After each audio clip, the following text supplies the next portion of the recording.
Urethral structure यानी urinary passage में होने वाले ब्लॉकेज के बारे में बात करेंगे। मेल यूरेथ्रा की लंबाई लगभग 15 से 20 सेंटीमीटर तक होती है, जिसमें कई कारणों से स्ट्रक्चर बन सकते हैं। मोस्ट कॉमन कारण यूरिनरी ट्रैक्ट में इन्फेक्शन या फिर कई बार किसी इंस्ट्रूमेंटेशन या कैथेटराइजेशन की वजह से होने वाली इंजरी हो सकती है। काफ़ी केसेस में सेक्सुअली ट्रांसमिटेड डिजीज़ की वजह से भी यूरेथ्रल स्ट्रक्चर बनते हैं। इसके अलावा भी कई मरीज ऐसे होते हैं जिनमें इडियोपैथिक कारणों की वजह से स्ट्रक्चर हो सकते हैं। यूरेथ्रल स्ट्रक्चर का जो पहला सिम्टम है वो यूरिनरी फ्लो में कमी आ जाना तथा पेशाब को करने में बहुत अत्यधिक जोर लगाना।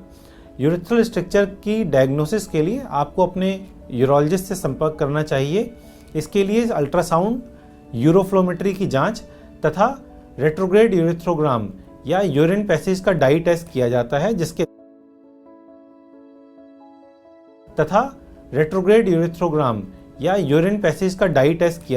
जिसके द्वारा स्ट्रक्चर की लंबाई की जांच की जाती है।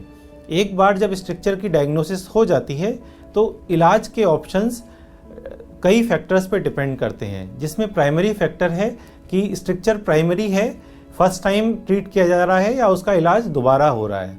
प्राइमरी स्ट्रक्चर्स या फर्स्ट टाइम जिनको स्ट्रक्चर हो रहा है उसमें जो शॉर्ट स्ट्रक्चर हैं, लेस देन 1 सेंटीमीटर के स्ट्रक्चर और जिनमें ज़्यादा यूरेथ्रा में सूजन नहीं आई हुई होती है, उनको हम एंडोस्कोपिक विधि द्वारा ऑपरेशन करके क्लियर कर सकते हैं। इसमें कोई कट नहीं आता है, लेकिन इसकी सक्सेस रेट 70 to 80% होती है, जो कि बहुत ही सेलेक्टेड पेशेंट में प्रॉपरली सेलेक्ट करने के बाद की जा सकती है। इसके अलावा नेक्स्ट ऑप्शन जो होता है वो यूरेथ्रोप्लास्टी होता है, जिसको अनास्टोमोटिक यूरेथ्रोप्लास्टी भी कर सकते हैं या फिर सब्स्टिट्यूशन यूरेथ्रोप्लास्टी कर सकते हैं।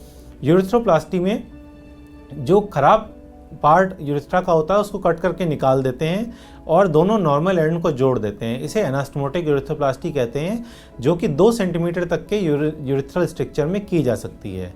लेकिन जिन केसेस में यूरेथ्रल स्ट्रक्चर काफ़ी लंबा होता है उनमें बक्कल म्यूकोसा ग्राफ्ट यूरेथ्रोप्लास्टी या फिर पेनाइल स्किन ग्राफ्ट यूरेथ्रोप्लास्टी का इस्तेमाल होता है।